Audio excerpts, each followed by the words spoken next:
السلام عليكم، مرحبا بكم معايا في هذا الفيديو. اليوم جيت نشارك معكم هذا الماسك. اول مره غنشاركو معكم ماسك واعر بزاف، كيجبد البشره وكيعطيها واحد النضاره وكيخليها مشدوده. الناس اللي عندهم تجاعيد حول الفم وعندهم تحت العينين وعندهم في الجبهه يديروا هذا الماسك. انا غندير واحد الكميه اللي غنخليها في الثلاجه ونديرها مده 3 ايام الوجه ديالي والعنق ديالي، والنتيجه ديال هذا الماسك هي هذه. شوفوا معايا الفرق الشاسع، روعه يا البنات، خطير خطير بزاف. كيخلي البشره رطبه بزاف والمكونات ساهلين وبساط. اول حاجه مرحبا بكم كاملين، نتمنى ان شاء الله ما تبخلوش عليا باللايكات ديالكم، بارطاجيو لا فيديو باش تعم الفائده. وكذلك الا عجبتك اختي القناه مرحبا بك تابوناي باش ان شاء الله يوصلك كل جديد.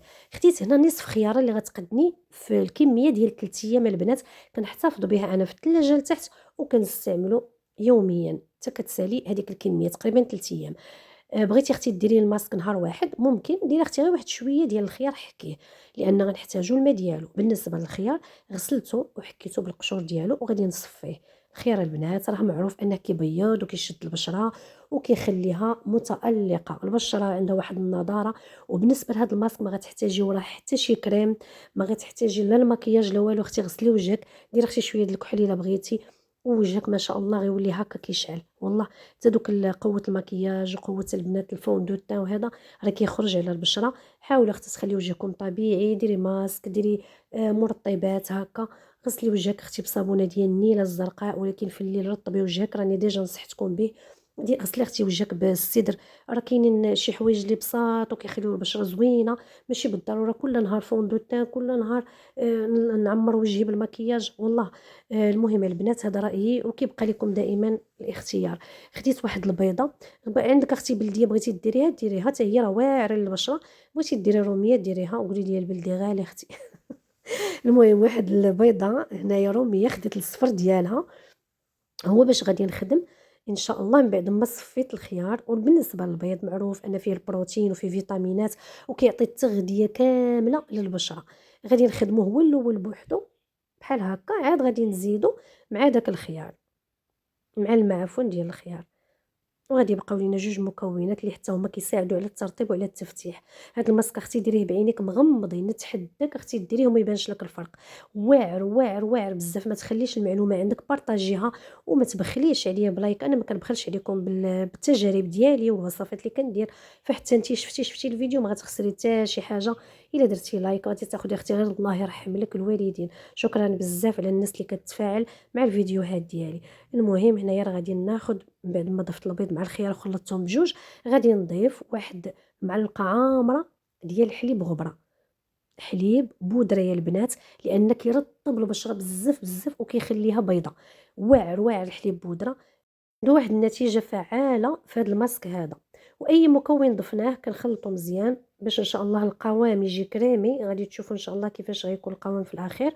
هنا في الاخر كنضيف اختي الدقيق، يعني فرص دقيق، فرص او دقيق الحلويات، غير الدقيق البنات ماشي النشا. انا في هذه الوصفه درت الدقيق، بغيتي اختي تعوضي بالنشا عوضي، اللي بغيتي ما كاينش مشكل. انا عندي النشا ولكن حتى الدقيق روعه، حتى هو كنبغي نغير. انا ملي كندير لي ماسك كل مره كندير على البشره ديالي حاجه. المهم هنايا 2 معالق كبار عامرين على حسب الكميه اللي درت ديال الخيار. دائما الكميه اللي غديروا الا درتو بحالي ديروا نفس المكونات ونفس القياس. قللتو من الماء ديال الخيار فنقصوا من المكونات. 2 معالق كبار وغادي نخلط. وبالنسبه لهذا الخليط هذا راه كيجي القوام ديالو بحال هكا. اول حاجه كندير هاد الوصفه على وجهي او لا هاد الماسك على الوجه ديالي، وكنخليه حتى ينشف. كندير الكوش الاولى كنخليه حتى كينشف وغادي نعاود معكم الكوش الثانيه. البنات وانتم كديروه كتحسوا بهذا الماسك رطب بزاف على البشره وفيه واحد اللمعه. وصراحه راه واعر. عرفتي علاش؟ لان ملي غتسالي اختي وغدوزي على وجهك وحق الله العظيم البنات، عرفتي البشره كتبقى رطبه والله. ما درت موراها لا كريم لا حتى شي حاجه والو. وجهي خليته هكا يعني كندوز يديا كنتفاجئ تنقول يا ربي. البنات الناس والمتتبعات اللي كيشوفوا القناه واللي كيشوفوا هادشي اللي كنحط حتى هما ما يعكزوش وينوضوا يجربوا، خاصه الا كان اختي الوجه ديالك في احتياج انك تعتني به. المهم هنا صافي راني درت الكوش الثانيه كيف شفتوا معايا، وعاد خليته حتى نشف مزيان تقريبا كيدي ما بين 10 حتى ل 12 دقيقه. كل واحد والبشره ديالو. كنجي هنايا وكنبدا نقومي بهذه الطريقه. شوفوا النتيجه. عرفتي البنات راه كيبان الفرق، كيبان خطير خطير هذا الماسك. ديريها اختي وحكمي، حكمي براسك اختي. انا كنجرب معاك الحاجه وكنعطي وجهي وكندير فيه كلشي قدامكم باش حتى نتيا يعني تنوضي وتجربي. يعني كنبغيك تشوفي النتيجه، ما كنبقاش الوصفه كنخليها غير في الجبانيه اولا في الزلافه ونحيد، لا. كنفضل انني نشارك معك التجربه على وجهي باش تقتنعي اكثر. المهم هنايا راه اول حاجه كتبقاي تقشري بشويه بشويه بشويه، عاد غادي ندوز ناخد، حيت ما كنجيوش نغسلو وجهنا، من الافضل ديري عمليه تقشير وما غتجرح لك البشره ما والو. شوفي لي الفرق، هانتوما فرق باين الحمد لله. البشره كتولي نقيه ما شاء الله. ما تعكزيش اختي، ديري اختي، نوضي نوضي نوضي اختي ديري، ما تبقيش جالسه الله يرضي عليك. الا كنتي خدامه راه عندك السبت وعندك الحد، راه واعر والله. صافي البنات هنا كناخذ هذيك البونجه السحريه العجيبه، كنفزقها مزيان وكنبدا ندوز على وجهي حتى كنمسحو كامل، عاد كنغسل بالماء بارد. النتيجه هي هذه، والماسك راه واعر. نتمنى يعجبكم. داكشي اللي غيبقى ليا خليته في الجبيب هنا وغطيته بالسلوفان ودرتو في الثلاجه لتحت، وغنتبعوا ان شاء الله كيف قلت لكم 3 ايام. خليت لكم الراحه، في امان الله. السلام عليكم.